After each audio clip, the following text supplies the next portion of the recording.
There you go. It's working. It's working again. One day I'm going to rehearse an amazing introduction to this, and I'm going to appear with all fireworks and stuff. But hopefully you can all hear me. I think there's well, there's a lot of people here again. So welcome on a rather bleak Friday. It's been pretty miserable out there, but we have our weekly Nature Table Live webinar. So now I'll just see how I work all these buttons here. It's doing that thing again. Look. Oh, that's working.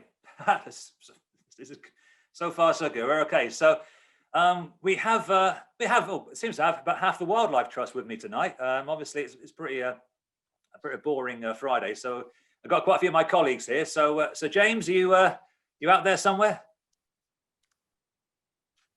I'm indeed. There he is, look, in front of Brighton Pier. Oh, you're right. Yeah, not too bad, not too bad. I thought I'd put up a nice sunny, wintry image. So you know, it's looking good. Looking good. Now, where's Dr. Barry? Barry, you over there in Rye? Yeah, I thought I'd go for a reed bed theme this week. Oh, it's very good. It's very flash. I like that. It's a bit, yeah, very nice. Very summery. Suits the November evening. Now Charlotte, who usually joins us, is on holiday this week. She's on holiday. I doubt she's gone anywhere. She's probably just sat in somewhere in Sussex. So, but we do have Jess Price. Jess, you out there somewhere? Where's Jess? Hello, I'm here.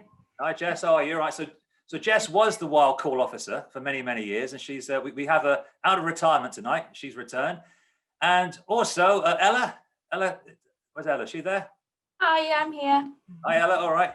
It's all looking very nice, all these backgrounds. Look, I've gone for a bit of a sort of black and white tonight to sort of suit the mood.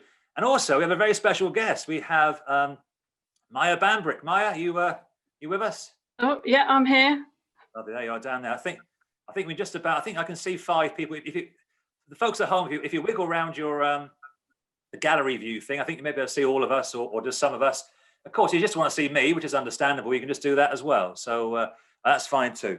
So look, I've been rehearsing. I've been rehearsing this week on Zoom. So I can now hopefully do some polls. Is this going to work? Look, I've got a poll. So we can interact, folks. We can interact. So I can launch a poll to ask how you are this week. How are you this week? There we are. So you can hopefully tick a box if any of those apply to you, and we can see how you've been getting on. Okay, oh, it's a lot of. This is good, exciting. Look, they've got. I'm quite enjoying this. Look, okay, a lot of people looking forward to that vaccine. That's fair enough. Don't be a few weeks. That'll be with us. A lot of people sad that Des O'Connor. Of course, we've got a little tribute to Des here. Look, there's Des O'Connor there. I'm guessing, Mya, do you have any idea who Des O'Connor is? Not really, no. Ella, do you know who Des O'Connor is? Yeah, I know who Des O'Connor is. Okay, right, yeah. I thought it'd be me and you, Barry, for a moment there, but all right, so that's fair enough. God bless you. That's that Des there. Nice to like it. Ella.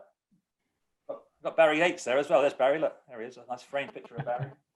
Right. Okay. That's it. So, yeah, a lot of people, it seems, for End the Pony, 38%. I don't know. This isn't really news for anyone.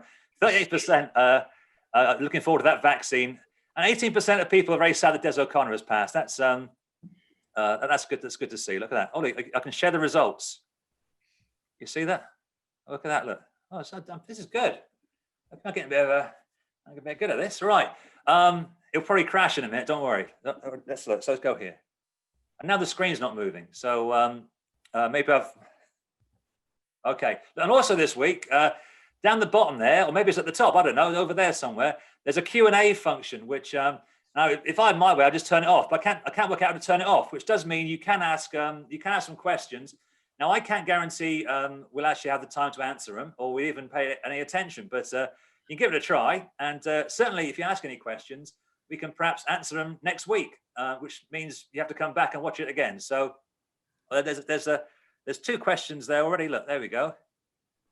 Is this webinar going to be a regular Friday spot? I think it could be, Martin. Yeah. And why are you waffling? And this is exactly why these sort of comments are exactly why I don't want any chat or things coming up. And look, any news on the hog that keeps inflating? Look, it's a distraction. We'll just turn it off. But we can see some questions. If you do have any questions, put them down there. So thank you for those. Now let's get on with the let's go on with the show. Can we call it a show? Is it that? Look, I don't know. Can we call it a show? Right, where's my little thing? Right. Here we are. So Mya, are you there? Now, I just thought I'd welcome Mya because Mya's not a member of the Wildlife Trust. She's not one of my colleagues. Now, Mya, there, she's there on Twitter. You can follow her on Twitter there at Mya Bambrick 1 if you're on Twitter, which I'm not, but seems to have plenty of followers there. So also she's got her own Mya's Birding blog as well if you want to see what she's been up to online. Now Mya is, we got her this week because it's been a big week for Mya, big week for everyone, but big week for Mya because last Saturday we had our AGM. Now about a year ago, we had the AGM down in Shoreham. Of course, this year it was all online. But last year we launched the David Streeter Award, which is an award for young people between 11 and 25 who have made an outstanding contribution to natural history in Sussex. And the winner last year was Jamie Burston there. And he's there with David Streeter. David was one of the founders of the Wildlife Trust back in the 1960s. And he's instigated this great award. It's quite funny, actually, because I was kind of talking last year at the thing. And people kept asking me if David Streeter was dead, because I guess once you've got an award named after you, people assume that you're not around anymore. But he was sat there. He's still sat there. Not now, but he's still around. So hello to David if he's watching. But this year, of course, the David Streeter Award went to Mya. So unfortunately, we couldn't. It's a round of applause, please. Thank you.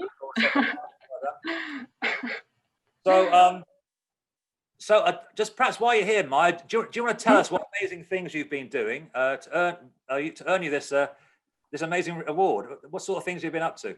Yeah, so first of all, I'm 18. I'm actually doing my A-levels at the moment, so I'm in my second year of A-levels. As well as that, I'm a council member for the Sussex Ornithological Society. So I try to sort of come up with ideas to get young people into birding. Also, I'm quite active on social media, and I run a blog. So it's been a bit quiet recently as I've had mocks and all boring things like that. But I do blogs, and I'm also an ambassador for the Cameron Bespoke Trust, who are a charity which also try to get young people involved with nature. So they try to sponsor events like the BTO Bird Camp, which I went to twice, which was just amazing, up in Thetford at the BTO headquarters. I'm also doing vlogs, so I've done over, I think, 40 wildlife vlogs now, which I started at the start of lockdown. So all about different places I'm visiting, like Pallid Brooks. I've done one at Old Lodge, Nature Reserve, all different things like that. Also, I'm a trainee bird ringer, so I've been one for about 5 years. But when I get time, which is not very often, I go out to Sisbury Ring in Findon and do some ringing. I'm also an ambassador for the Garden Birdwatch Survey, which is part of, I'm creating a wildlife garden at my school, which has taken a while, but it's going to be worth it because there's about 1,200 pupils in my school. So I hope I can inspire just a few young people to sort of connect with nature. So that's sort of, yeah, that's briefly what I've been doing. But why did they give you award? Why did they give you this award though? I don't understand. That's amazing. I thought we were going to be real nice. I mean, I follow Mya on her blog and stuff. It's so inspirational. It's great. It's great here. Sorry, I know you've been an old hand at doing these broadcasts online stuff. And there's me talk about webinars and Twitter. You're probably like, oh God, it's so embarrassing. So embarrassing. Anyway, so yeah, it's great to have you. Now, actually, I asked Mya to send me some. She also does a bit of photography as well when she has time. And I asked Mya to send me her top 5 wildlife photos from this year. So, oh, there she is. Round of applause for her again. These are Mya's some of her favourite photos of 2020. So, you wanted to tell us kind of where they were, Mya, and it's a nice one there. That's yeah. Where was that? This was at Old Lodge Nature Reserve on National Forest. So that was in the summer. So back to them nice days. I was sat by a little pond on the reserve, where it wasn't really a pond. It had more gone to a sort of puddle by then because it'd been so hot and it all dried up. So I just was sat there watching all these commendators. They're all sort of, some were mating, they were chasing each other. And I thought I'm going to set a challenge to myself to try and get a photograph of one, because I'd never tried to photograph them dragonflies before, because I thought they're too tricky, too fast. But I thought, well, I'm just going to sit down for a minute and try. So I switched my lens to manual, because I can't be doing autofocus with dragonflies. And I somehow managed to get this photo of it looking head on at me, Wow. which I was quite surprised about, to be honest. Yeah, James, you impressed with that? James, you always spend a lot of time chasing other dragonflies. Are you impressed with that? I do, yeah. It's a superb shot. I mean, Mya's absolutely spot on. They're really very difficult to follow, and as she says, you know, the autofocus is is absolutely impossible. You know, you're lucky if you can even see them in the viewfinder. So Yeah. you know, for Mya to catch this with manual focus, that's top job, Mya. Good work. Thank you. Yeah, this is one of my favourite. I love these little birds. That a rock pipit. Now, this wasn't in Sussex, was it? No, it wasn't. Where was this?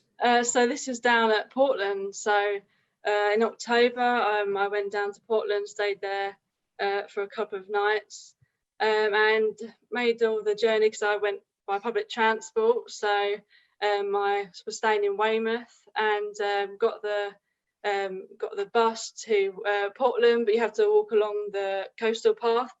And it wasn't very nice weather, we'll say that. But so I walked all the way down. We've got to Portland, the lighthouse and the observatory, and I sat there. I was eating some cheesy chips at a little cafe there, and I was just watching. There was loads of gannets over the sea, despite the weather being absolutely terrible.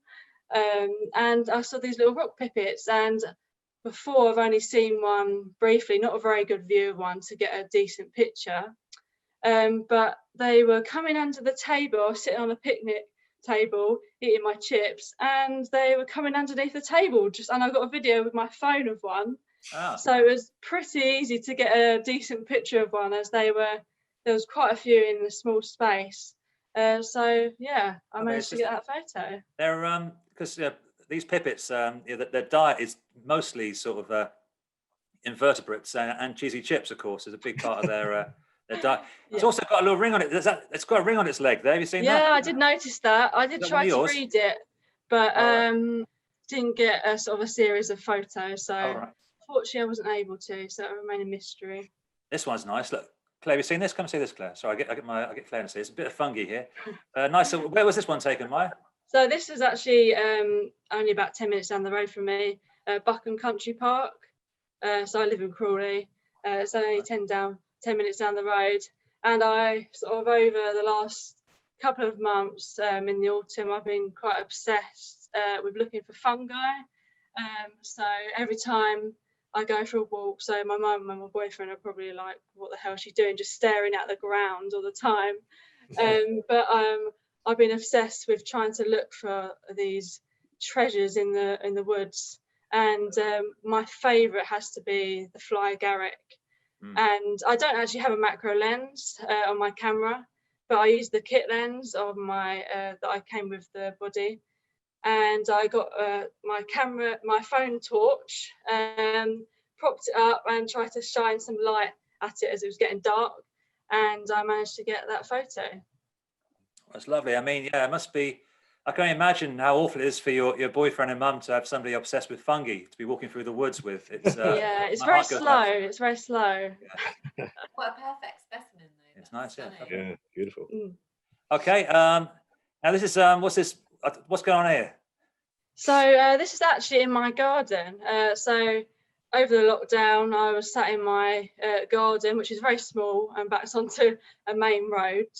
So it's quite noisy, but over lockdown, obviously, it was a lot quieter. And I spent most mornings out there doing my work. And one day, I was sat on my little table doing some biology or something. And I heard lots of sort of chirping. And I was thinking, what's going on? Obviously, I don't get too many birds in the garden because of the main road. But then suddenly, I saw this commotion go on. And I had a great tit on the back fence, and it started. There was about 3 chicks, so you don't see in this photo, but there was 3 chicks in the tree alongside there, and it started feeding. The adult started feeding the young, which was very sweet, but quite noisy. We also had a couple of goldfinch bringing their chicks, which is lovely because I've not had goldfinch in the garden before except from this year. I don't know if that's because I hadn't noticed it, because I don't really spend a lot of time sitting in the garden, or just because I'd maybe put some Niger seeds and they'd seen it and wanted to come down to the garden. But yeah, it was quite a good year for taking photos in my garden, especially on this back fence, because it sort of had a nice green background of the tree. Yeah, lovely. Now this one wasn't in your garden, I don't think. Look at that, it's beautiful. Look at No. So this was at Widewater Lagoon down in Shoreham. So it was not a very nice day. It was quite sort of a bit miserable and a bit not very nice weather. But I went down there, and it's quite a weird sort of area because obviously you have the lagoon and then you have the sea on the other side. But it's a great place to look for sort of urban wildlife. You get sort of turnstones and other waders down there. But I was walking along the little bridge and I saw a little egret quite close, and I was just watching it. It's so elegant when they were fishing, and I just watched it going along in the water, and it was just sort of poised at a certain point, looking to catch this one fish, staring at the water. I was thinking, oh, what is it going to do next? And I sort of had my camera ready, and then just after this photo, it then caught a fish. So it was quite amazing to see it, and I wasn't expecting to get any decent pictures because the weather was so bad and the light was not very good, but I was quite surprised to get it in focus too. It's a lovely, lovely photo. Now, actually, I thought you've inspired me to show some of my photos, actually, because I've had a busy week. I've been out and about with my camera, and I know some of you will recall my photo of a hawfinch in a tree from a few weeks back. But I went to Ditchling Common a few mornings ago, and I was quite proud of this one. Any comments on that? Yeah, quite pleased with that one. James, do you like that one? Yeah. I see that. I mean, there's a bit of fan. I mean, actually, you can just move the. You just see. You can see it there. Can you? You can still see it around there. Yeah. Just. I mean, what I was actually trying for this, but that isn't what come out. But there's a firecrest in there somewhere. Also, I did a long walk over the downs. I think last weekend, and quite impressed with this one. This is quite a good one here. This is quite unusual. It's a Dartford Warbler in a bush just north of Brighton in Mile Oak there. Again, I was trying for this sort of picture. Here's one from Tom Lee, but on the nature table, and another one from just north of Mile Oak. Yeah, it's you're kind of viewing the bird from behind there. But again, what I was trying for was this black red star, which is here's one taken by John Lauper. John lives over at Pevensey Bay, and he's been taking a few photographs and putting them on the Facebook page this week. And it's been, of course, we had some real storms during the week. You can see the picture out of I don't know, that could be John's window there, but it looks pretty rough out there. And as Mya found out, of course, earlier this week, she is not checking the weather report before she went out. Reporting it on Monday. But there's a few photos as you mentioned earlier, Mya, there's a few photographs of the turnstones along the beaches there. You were saying, Barry, these have come all the way from Greenland? Yes, they've had a very long journey, and they'll be with us all winter. But some of them will stay next summer. The young ones won't bother to go all the way back because they don't breed until they're 2 or 3 years old. Okay. Now that is a very strange things washed up on the beach. Now, Peter Whitcomb put a picture by Andrew Whitcomb of a Portuguese man-of-war, which is so.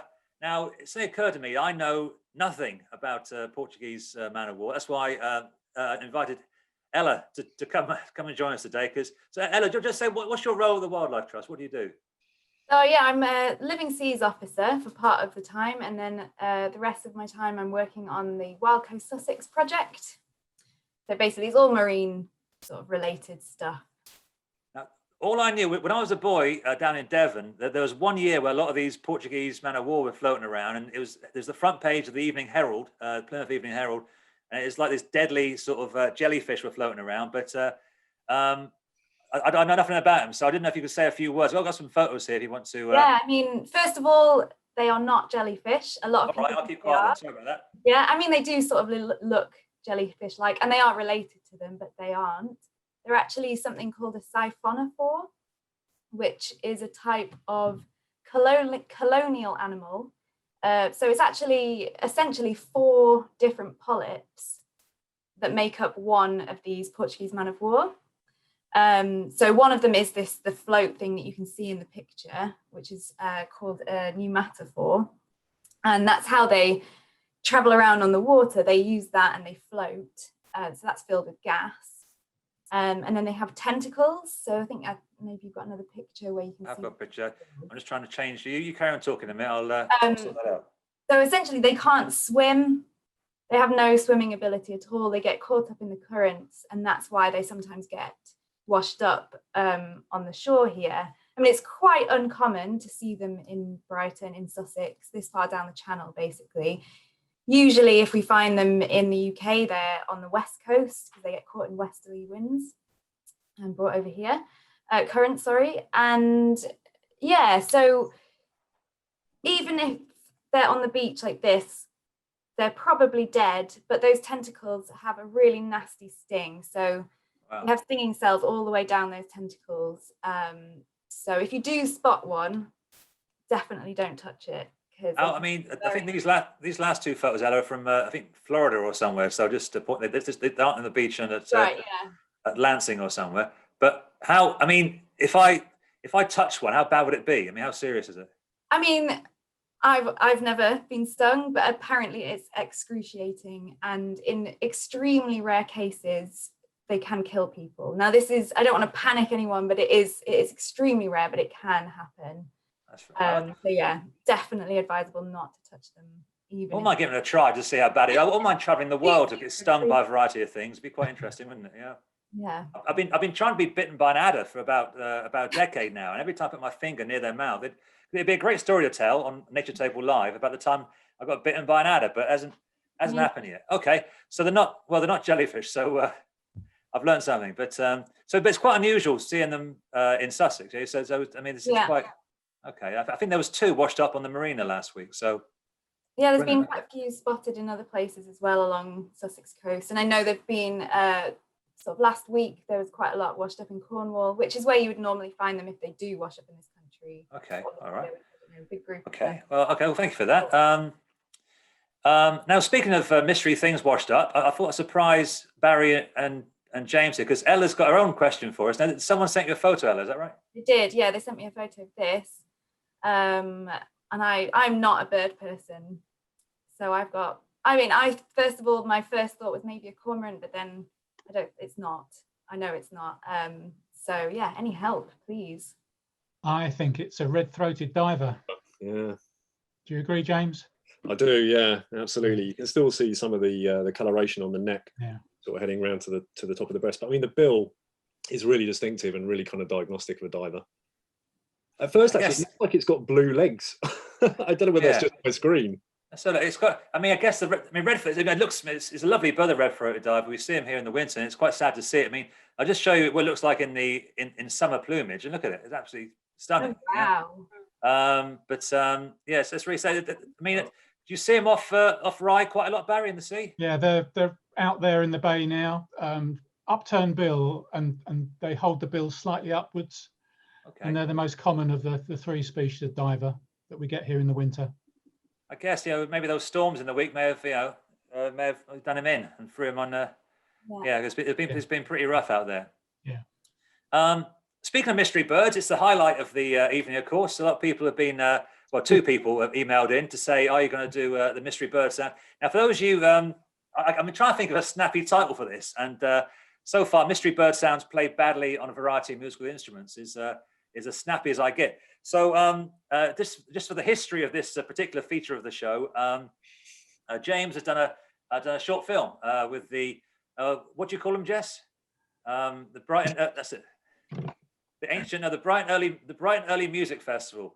Now, in episode 1 of Nature Table Live, I used my recorder to play a woodlark, and I was quite impressed that Barry got it. I tried again last week, and no one got my hoopoo. I did ask people, any viewers, if they do want to send in a video of themselves playing a bird sound on an instrument. Now, here's Jess. I think she's got a flute here. I think we'll see her. There we go. Look, there's Jess. There she is. Look, and she's going to play now. Hopefully, not. She can actually hear it. Maybe we won't be able to hear it, but if I'm quiet, maybe we'll be able to hear a bird sound. So we'll see if we've got this. All right. So listen closely.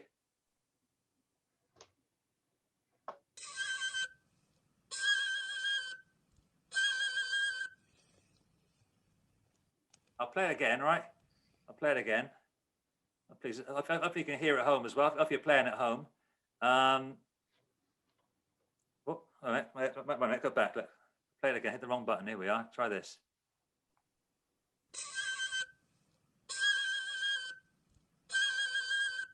All right. Okay. So the question is, what was that mystery bird? I think you can actually play it at home. Of course, I can do the polls now. Look, I put the poll up here. I'll close that. Look. Oh, that's not right. I'll close this. Okay, and launch poll. All right, here we go. Okay, so what bird was Jess playing on her flute? There's a few options there.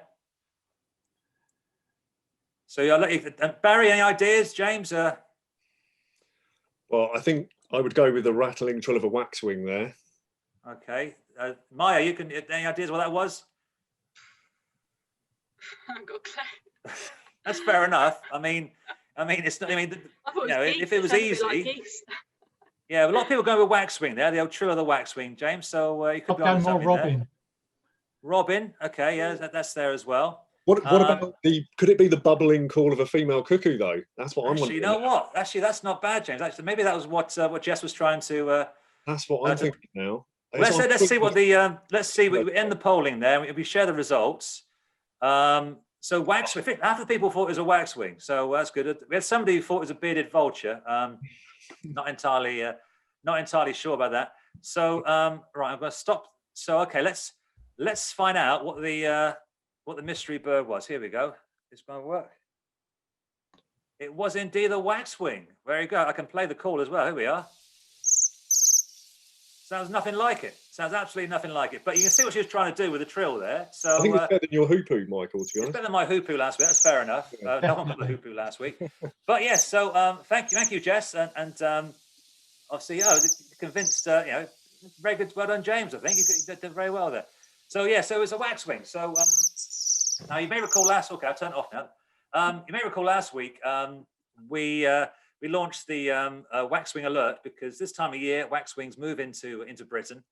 And some years more than others. And last week, we based the waxwing alert on the UK terrorist threat. And we classed it as moderate last week. A waxwing invasion was possible, but not likely. So I've actually asked James this week to do some research and do a waxwing forecast to see how the waxwings, if they're coming any closer, and whether we should change our waxwing alert. So I'll hand over to James now for the waxwing forecast for the week. I have to say, everybody, I specifically asked Michael not to put me on Michael Fish because I knew if this happened, that I would probably end up getting loads of complaints about the 1987 hurricane forecast. So bear in mind, folks, that was not my fault. It was not my fault. Yeah, so basically, as per the forecast, I would say that at the moment that we're not getting many reports of waxwings in the southern counties. So most of the birds that have been sighted are up in sort of Scotland at the moment. They're on the islands and maybe some of the sort of border counties, but, really not very big groups. So obviously, waxwing eruptions, they're really sort of, erratic. We don't have them every year. It really does depend on the berry harvest over in Scandinavia. So at the moment, not that many birds being sighted. I think really you would have to be up perhaps in Northumberland or like Derbyshire, counties like that, to start seeing the birds. So I would say that the current threat level has to remain at moderate. Sorry, folks. Moderate. So there's no, the chances of seeing waxwings in the county are pretty low at the moment, then, James. Still pretty low at the moment, yeah. But I mean, get yourselves down to the supermarkets and see what you can find. Yeah. Obviously, there won't be supermarkets, but there might change, yeah. All right, thank you. Well, keep us posted, James, on that because things could change. Situation can change overnight with the waxwings. You never know. Now, I thought we'd go over to Barry. Just I call this your little section Barry's Rye Roundup. I called it, but then I realised that Roundup it was the that horrible sort of herbicide thing. So it's not affiliated with that, of course, just to make it absolutely clear. We're not being sponsored by Roundup for Barry's little section here. So I thought you'd give us some brief highlights, Barry, of the week over at Rye Harbour. Okay, so we've had some glorious weather and we've had some foul weather, but generally it's been very mild, although a bit frosty this morning. So we still haven't got huge numbers of some of the wintering birds, but there's been scattered reports of shorelark down on the beach reserve, and it's been lovely to see a few late flowers and a couple of fresh bramble flowers and quite a few Viper's bugloss, the blue flowers there.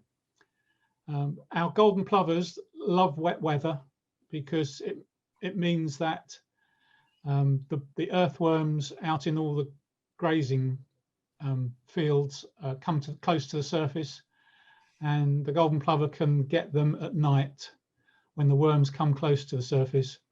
So our golden plover flock is a roost during the day because the golden plovers feed at night. But the curlew feed on exactly the same worms in exactly the same pasture, but the curlew feed on them during the day, and they've got their longer beak to follow them deeper down into the soil. But at night, the curlew from miles around all come to the nature reserve to roost safely at night. And we've got about 300 curlew roosting every night. And it's say safely, Barry. We've got a video here. You may want to introduce this is the curlew in the storm in the week. Is that right? Yeah. So we had last Sunday afternoon and evening, we had some really rough weather here. We had 58-mile-an-hour gusts and torrential downpours. It was really noisy on my windows here. Okay, I thought the well, windows were going to blow in. I've got to press play because I mean I love this little clip. I just think these poor birds are battling against the storm. Just There's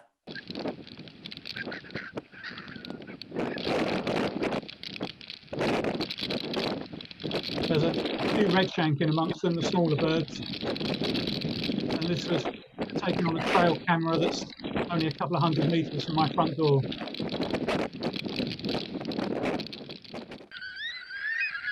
That trail camera still there, Barry?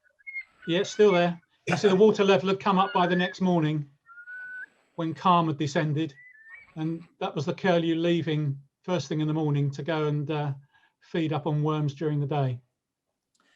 that was lovely. So what's going on? Oh, there's other thing. This picture. What's going on here, Barry? Some woman throwing a bird in the air. What's going on here? What's Yeah, this was a very rare bird, a Pallid Swift.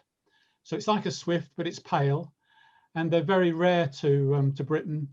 But the weather pattern a couple of weeks ago brought a few to Britain, and one was found emaciated, very hungry, near Bristol, and a wildlife charity took it in and fed it up and wanted somewhere near France to release it. So they brought it to Rye, and we chose a large field, and it was launched and it just whizzed off in the direction of Dungeness. So the crossing to France would have been very, very quick for it. It's probably in Africa by now. And is it true that James and Mya were down there trying to tick it as it flew off? Is that right? Are you waiting there to some fruit in the air? Couldn't comment. We kept it a secret to prevent that sort of activity. I've only just found about it. I've had a glance at the questions, Ella, and there's a few about Portuguese man of war. Does anyone know why a Portuguese man of war is called a Portuguese man of war? Is it something to do? Wasn't there a boat or something called that? Yeah, so it's supposedly named after old warships because the float looks like a big sail. Okay, all right. So that's where that comes from. Yeah. And someone asked. I mean, it looks like it looks the size of a pasty. Is it pasty size? I mean, someone asked how big they are. So the float doesn't get that big, but the tentacles, I think the longest recorded has been 50 meters. So really long, but that's not normal. Wow. Normally sort of 10 meters is not out of the ordinary. Well, that's pretty yeah, long. definitely Yeah, 2 meters long. So that's quite a lot of pasties. I was trying to measure things in pasties these days. It's also, Barry, you did the water voles last week, and that's very popular. So I've got a few more slides here of the Rye water voles. So this one was photographed during the day at Arundel, and on our trail cameras, we've yet to see any activity during the day. And I suspect it's because of the hunting pressure from, so this is the activity from the trail camera, nothing after 6 o'clock or before 5 o'clock. And I was really surprised at that, because I'm used to seeing them in the daylight during the summer, but at this time of year, they just seem to be completely nocturnal. And perhaps it's because of the regular hunting marsh harriers and grey herons and great white egrets that keep them tucked up in the dense cover of a reed bed and all along the ditches. You put quite an interesting slide or interesting photo online this week, Barry, which is some of the mammals you've been capturing on your camera there. But I was amazed at the difference in weight between these. Yes, the water vole, that 300 grams is the smallest adult weight. They do get heavier than that. It's like a small pasty in weight, really, isn't it? Yeah, and the field mouse really is a giant compared to the little harvest mouse at the bottom there. Wow, yeah. And I was investigating making some nest sites for them, and I looked online, and a harvest mouse entrance hole is only 7 millimeters across. Wow. It's just tiny. I mean, looking at my little fingernail, it's smaller than that. So look at your little fingernail. So it'll be smaller than that. And then the little water shrew, little black and white water shrew. I have fond memories of childhood memories out on cycle rides, having a close encounter with a water shrew, but we rarely see them here. But it's been turning up occasionally on the trail cameras.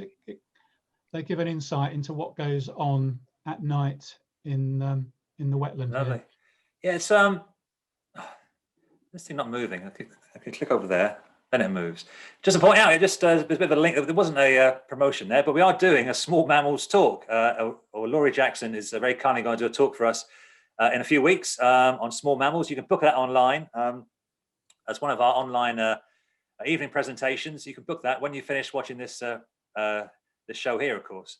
Now, I got this sent to me in the week, Barry, and I guess maybe inspired by your trail camera. Now, this is a mystery mammal, a photo taken by Jane Lawrence. Now, any of you folks, I took a punt at this. I thought it was a polecat.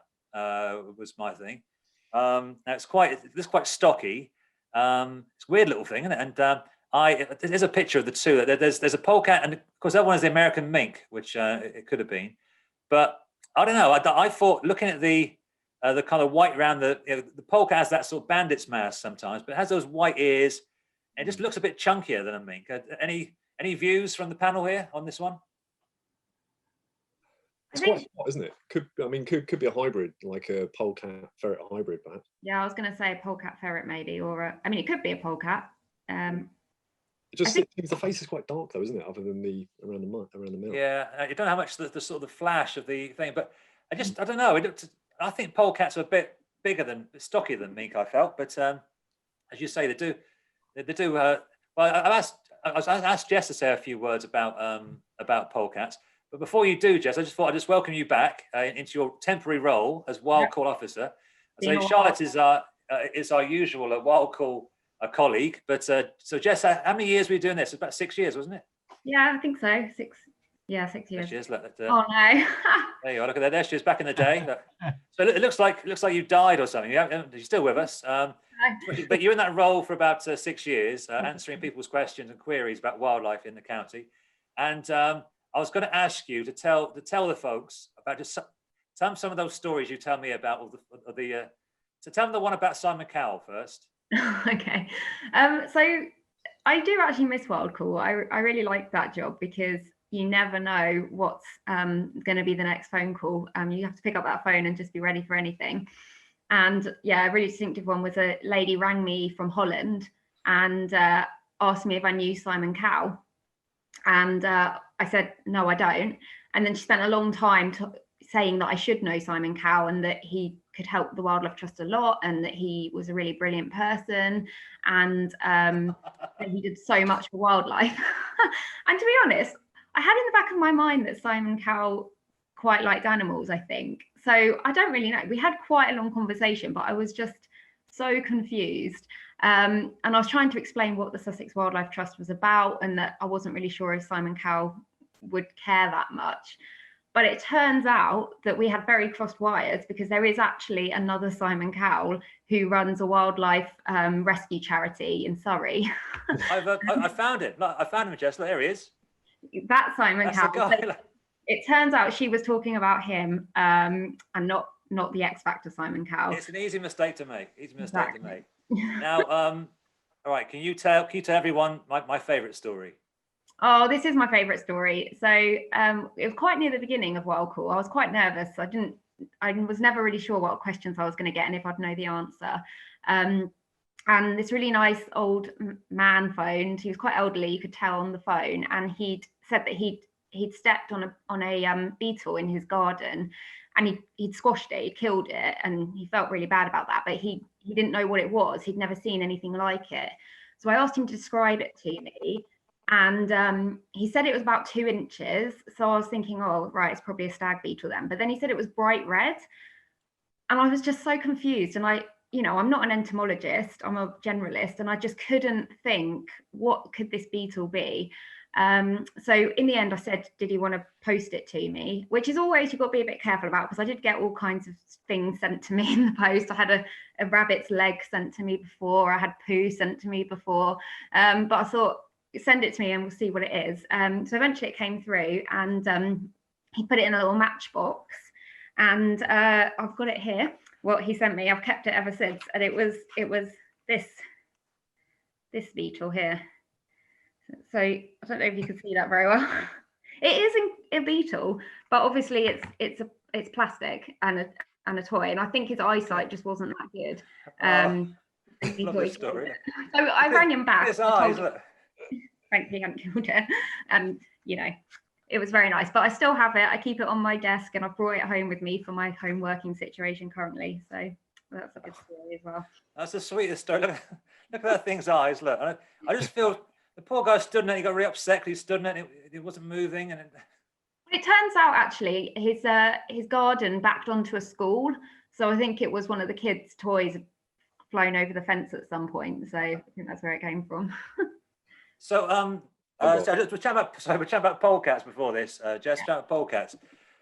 So what's the situation with polecats in Sussex? We have them here, don't we, in Sussex? Yeah, we do. And this is actually something that's sort of changed over my time. So I started Wild Call in 2010, and sort of over that period, they're much more common in Sussex. They've expanded. So polecats used to be widespread, but they basically were persecuted to the brink of extinction in the 19th century. And so then they were only really in kind of mid Wales and a little bit in Herefordshire, and just managed to hang on. And then basically they were persecuted because gamekeepers thought that they, hunted pheasants and things. But then when shooting became less common, and I think to do with both wars, they started spreading out. And when I started Wild Call, if someone rang up and said, "Oh, I saw a polecat in Sussex," I'd be a bit dubious. But now I think it's much, much more common. But the thing you've got to be careful of is these hybrids with ferrets. So ferrets are domesticated polecats. They were domesticated about 2,000 years ago, I think, by the Romans. But they are really closely related, and you can get feral ferrets that have escaped, and they can hybridize with polecats, or you can just get ferrets that look really similar to polecats, because some people breed their ferrets to have that eye mask. And it's quite difficult to tell them apart. But one of the keys, which you can see in this photo, is that the polecat, the dark mark on their face goes all the way down to their nose, whereas often on the hybrids and on the ferrets, there's the white mark comes up higher. And there's a few other indications.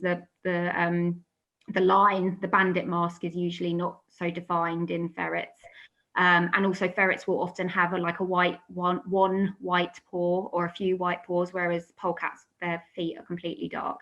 So those are all things to look out for, although polecats are nocturnal. So the chances of seeing one is not that high.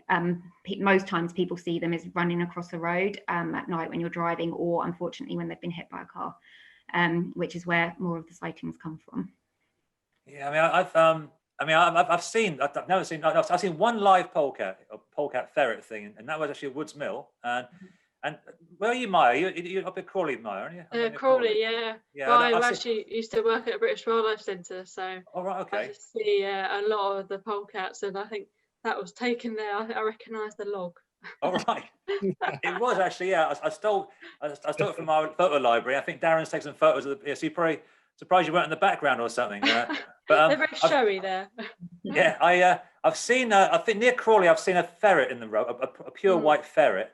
But I have seen a few. Like, it's me a few years back. I always pick up dead things from the road, of course. But this one here, I sent to have it DNA tested. This one here actually was a pure polecat. I think it's quite pale, but I'm not sure what sort of face I'm putting. I wasn't sure what sort of face to pull when you're sort of holding a polecat. It's like Claire told me to smile, but I didn't really sort of. And they smell, of course. They really do they smell in real life, Mya, when they're alive? A little bit, yeah. I would say a little bit, a bit musky. Yeah, I think they're a bit like skunks. They can fire a really bad smell from their anal glands if they're scared or trying to get away. Because I think that I can't remember what their Latin name is, but I think it relates to like a putrid smelling animal. Okay, fair enough. Well, okay, so maybe that photo, maybe it was a polecat, maybe it was a polecat ferret, or maybe it was a mink. But okay, thank you, Jess. Now, speaking of mustelids, here's a lovely photo taken at Rye by one of your volunteers, Barry, James. Now, he took a picture of a stoat at Rye last week, and are you aware of this story? This bit of a drama unfolded. Yeah, James was very good at catching very fast action with his camera. So he was watching this stoat chasing this rabbit for about 5 minutes. When the rabbit was tiring, another animal became interested in these two running around. And there it is in the distance, a peregrine. It's not unusual to see peregrines on the ground here.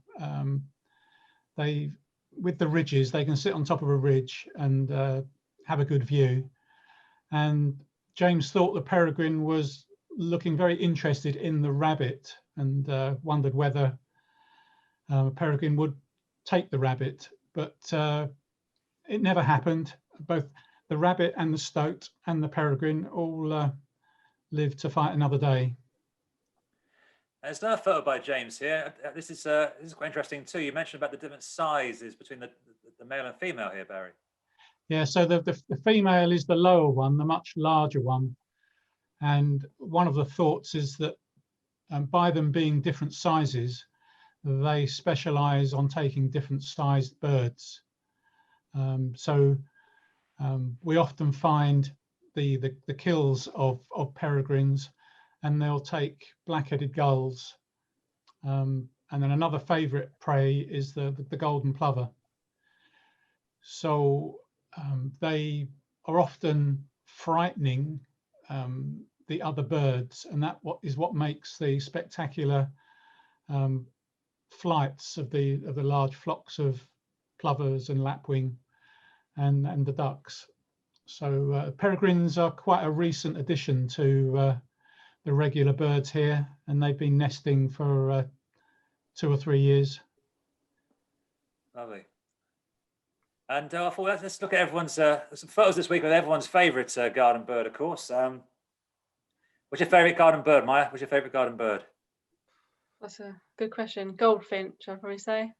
Ella, what's your favourite? I don't know if I have one. Anything that's not in the sea, I don't know. Oh yeah, sorry, yeah, sorry. We should have gone for that. I forgot, sorry. Well, because it's a sparrowhawk, of course. Everyone's favourite garden bird is a sparrowhawk. We all love it. You're a sparrowhawk fan, Mya, yeah? You like sparrowhawks? Oh yeah, definitely. Yeah. Okay, just make sure we've got no Sparrowhawk haters here tonight. No, definitely. Yeah, there's a picture here by John Ashton, lovely male sparrowhawk here in Brighton on the nature table there. But here was an amazing picture by Stephanie, posted on the nature table page this week. In the centre of in Burgess Hill, in the entrance to a shop, a much bigger female. You mentioned in Barry about the different sizes of the peregrines. It's the same with sparrowhawks, a bigger female there, taking a pigeon. It's pretty. Sorry, I should have warned you. So the graphic images in this in a Burgess Hill shop doorway. She said, there it is there. She said she only had a phone camera, and the sparrowhawk wasn't going anywhere, and the bird was still there 15 minutes later when she came back down the road, tucking in on the pigeon. So they really, I just love sparrowhawks. But there's some great pictures here from Moy Hicks, and these weren't this week. These were taken a while back, but it's a great excuse to put them on the webinar tonight, because lovely photographs of a sparrowhawk. Of course, when they do catch something, you actually get quite close, because they get quite defensive. They just hang around and make sure. But this magpie sort of snuck past, and the sparrowhawk was sort of grabbing onto its prey there. And I love this next picture, because it's like the sparrowhawk. Look at this. The sparrowhawk is it's like, you looking at my lunch, and the magpie's like, no, not at all. I'm just walking past. What are you on about? I'm just having a little stroll. I'm not trying to nick your lunch whatsoever, mate. Look, look at that face on that magpie. Brilliant. I love that picture.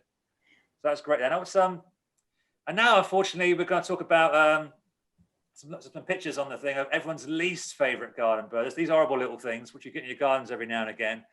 Oh, horrible things. Oh, look at them. Terrible things. That horrible face on them. It's got to be, of course, it's long-tailed tits, probably Britain's cutest bird. And I know, James, you wrote a few things about long-tailed tits earlier this year. I know you're a bit of a long-tailed tit lover, aren't you? I recall.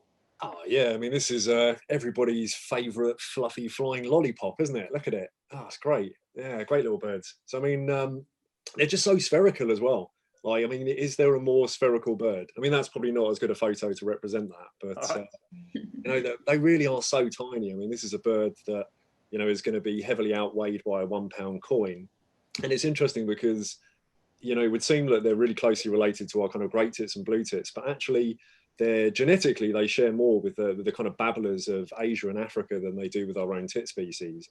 And yeah, I mean, this really kind of diminutive size means that often you'll find, because of their social nature, that they're often huddling up.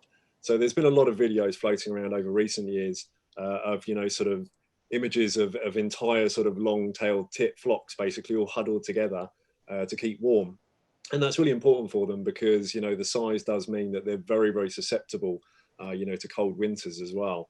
And, you know, they're a really kind of chatty, loquacious bird. And that means you can have some really close-up encounters. You know, people always seem to be able to get really near, which means you can get some great photos like this. And it seems like they're very social and they're very easygoing, but actually they're very territorial. And you know, these kind of roving, feeding flocks, they will actually chase away other gangs of long-tailed tits, you know, to keep those feeding areas to themselves. But I mean, their social nature really, you know, it even extends to cooperative breeding. So sometimes, you know, siblings will actually help to rear the young, which, you know, increases their overall kind of chances of survival. And I suppose one of the other things that they're really renowned for is the most amazing nests. They just have these fantastic nests. You know, they're all woven together with, you know, sort of feathers and hair, and they use spider silk to kind of hold the nest together, and then sort of cover it in moss and lichen. And it's phenomenal. If you find one, it's so beautiful. You know, it's just a wonder of sort of natural architecture. It's really, really stunning. So yeah, great bird, great birds. Did you use the word loquacious earlier on? Yeah, I don't know I don't think I've ever used the word loquacious before. I'm not sure what it means. Look at that for me. It just popped into my head. I mean, 2020 might be the only time I'll ever use it. So, you know, it's an odd year, isn't it? It's an odd year. So who knows? Yeah, it's all right. Yeah, it's a very loquacious year. People have been saying it's. You know. Well, there you go. We're providing you with this incredible wildlife content here. We've had 3 comments so far about the matchbox, Jess. So we've had, if I get this back up on the screen, we have a few comments. Interesting matchbox, said John Arnott. He says, and then someone's noticing it was actually a Russian matchbox it was held in. So maybe you could sell it, Jess. Maybe it's worth money. Yeah. I'm not gonna smell it. It's just creamy. Okay, now where we going next? So here we are. Put this down. Oh, James, yeah, I think this one. We've seen some of Mya's lovely photographs. You've seen my amazing photographs too. But you were quite proud of a bit of film you took this week. Where's it gone? It's not in here. That's Oh, not James, it. it's vanished. It hasn't Oh. appeared. Michael, I can't believe it. We'll say it for next week. We'll say it for next week. It's vanished. Okay, fair enough. It does mean we're going to our new our next vision. Yeah, don't worry. It's worth saving. So we have to tune in next week, folks, to see amazing bit of footage that James has got there. Don't big it up too much. It's all right. It's all right. Claire, you're on. Sorry, you're sitting there watching TV in the corner over here. Let me pop in. So I thought we just at the end of the we're near the end now. I'll bring our local mycologist in. Let's move this over a second. Look. Claire's been doing a few webinars this week. We actually had a mycology talk by Claire. We had 1,100 people booking for the talk. We had to actually cap the numbers because we can't afford the upgrade on the Zoom. It only takes 1,000 people or so. So Claire, 1,100 people, and also you've done a podcast today. Is that right? Yeah, I don't know if they're definitely going to use it. But So it's all very. there seems to be lots of interest in fungi at the moment. It's all very modern webinars and podcasts. Mya's there like, oh God, this is so embarrassing. I can't believe I'm doing this. It's like webinar. Anyway, it's all new to me. It's all new stuff to me. So of course on our nature table page, on our Facebook page, Mya's like, God, they're still on Facebook. This is so awful. I can't believe they're still using Facebook. I know. It's terrible. Yeah. Anyway, a lot of photographs on the Facebook page of fungi, of course, it being that time of year. So I thought, Claire, you may chip in with some comments on some of these. This is a photo by Jan McKinnell here. So this is look at this. It's what's this? Well, I think those yellow tones are saying Sulphatophore to me. And if you were to look underneath those mushrooms, I would expect them to have a sort of greenish tinge to the gills. And the small ones are something different. I think they might be fairy ink caps. They usually grow on wood, these kind of mushrooms. So I would expect there to be some dead wood There is. under the... She says there's a crabapple tree which is kind of buried under the old roots are buried there. So very good. It's one of the things about fungi, and they can give you a clue to what's going on. Also, I thought this was an amazing picture. Look at this. Look, it looks it looks like something you see the Smurfs sort of running around or something. Look, I thought it'd be something. It looks a little scene there. So do you know what these are? Well, I don't, but I'm looking at the sort of biggest mushroom in the foreground, and I think I can see some sort of dark scales on the cap, and possibly the hint of a ring around the stem of some of them. So I think they might be some kind of honey fungus, but there's a few different species of honey fungus, and I think these ones are going over a bit. Now here's a picture by Mya. I stole one of your photos, Mya. So where was this taken? That was at Buchan Country Park too. Okay. Now I don't think you knew what they were, did you, Mya? No, I wasn't quite sure on these ones. Well, I'm going to say that there's some kind of bonnet, something Mycena something, and they might be a clustered bonnet, but I'm not very familiar with Mycenas. A lot of them are microscope jobs, and I'm not sure exactly which ones are microscope jobs and which ones you can do, but. Okay, so Mycena species you can put for that one, Mya. Thank you. Have a look at clustered bonnet. I think the sort of reddish colour on the stem is. Now this one should be easy. Yeah, look at this. Yeah, I'm pretty sure this one's orange peel fungus. I've quite often seen actual orange peel at the side of the path and thought, oh, there's some orange peel fungus, but no, it's just orange peel. But this is definitely a fungus with a very orange peely colour. So. Okay, now this is Polly sent this picture in of a wax cap. A bit confused because there's lots of wax caps out there. Your comment, Claire, was I wouldn't like to call it from the photo. Needs sniffing was the comment. So and Steve Tillman has put a picture from Ditchling Beacon. It looks the same, but I mean, so you got to smell these things, or how does this work? Well, I mean, wax caps are my obsession, as you know, Michael. I do know, yeah. And they come in lots of different colours, but there are a lot of yellow, orange, and red ones. And their colours can be really variable. So even the ones that are usually red can sometimes be yellow, and the ones that are usually yellow can be a bit red. So you need to observe quite a range of sort of features with wax caps. You need to look underneath the cap at the gills, see what they're doing, sniff them, because there's a sort of yellow collared wax cap called oily wax cap, which is said to smell of bed bugs, which wasn't very useful to me because I have no idea what bed bugs smell Yeah, that's like. true. Yeah. Someone said it's a smell like wet laundry, and that. I can smell. I know what that yeah, smells like. Yeah. Yeah, I've got that. And then you've also got to sort of feel the texture of the cap and the stem. Are they sort of oily or slimy or sticky or loquacious? It could be lubricous. That's the word. Now this is one which I do see a lot of, and so this is a lovely picture. I just put it here, a jelly ear. Now this usually grows on as an elder. Elder. So Yeah. I've learned something. So all the time you've been telling me about fungi. So lovely picture there. You do see this quite a lot. So one you can sort of see out and about now. And another lovely photo from the Nature Table by Martin Buck. And this is, I know, so this is magpie ink cap. All right, so I'm getting there. I love your picture there, I thought, by Martin. So, okay. Very nice. There you go. So thank you for that. You can go sit down again and read your fungi book. It is a fungi book. There you are. That's fair enough. Now, James, I actually think I may actually have found your incredibly loquacious film. So there it is. There it is. So it's stuck to the end. So just say a few words before I press play. Yeah. I mean, you can press play, but it's not a very long video, is it? So I mean, there we go. Yeah, I mean, actually, the reason I like this, even though it's not playing very well, is I didn't actually have a camera with me, so I actually got so close to this kingfisher that I was able to film it on my phone. Wow. And kingfishers, typically they're relatively shy, and they're not always that easy to approach. And I think maybe for a bird which probably almost everybody in the UK would recognise, probably a lot of people may not have seen a kingfisher because sometimes they can be quite hard to see, even with those stunning colours. So this one actually was really, really nearby, and it's actually a female kingfisher. And it might seem like a kind of robin scenario where it's hard to tell the females and the males, but actually the colour of the beak is really distinctive. So on this female, you can see the bottom half of the beak, that bottom mandible is actually orange, so orange-red. So probably a good way to think about it, something that I heard recently was, if you think of the girls wearing lipstick, then that's quite a good way to think about it. So the girls basically have got that colourful mandible, but the males have got an all dark beak. And I suppose actually one thing that I would just like to say about kingfisher is regarding its coloration, regarding the blue. So bear in mind that blue is very unusual in nature. So most vertebrates are actually not really able to produce blue pigment.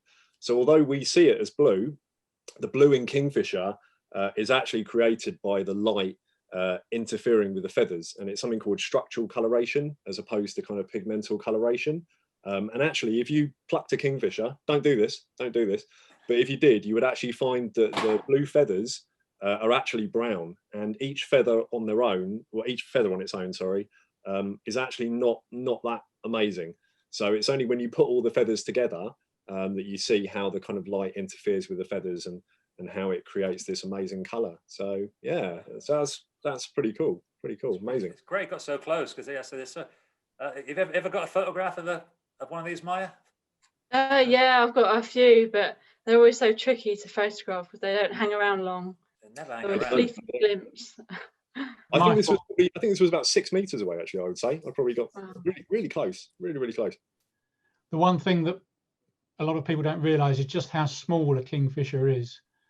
So it's really hard to get a good photograph because they are such tiny little things and they are so wary. So they are. They really blend in as well. It's really blend in. It's quite surprising. Lovely. Okay. Well, I think it's been about an hour chatting away. It's flown by, isn't it? So right, if I press this, I think it was again.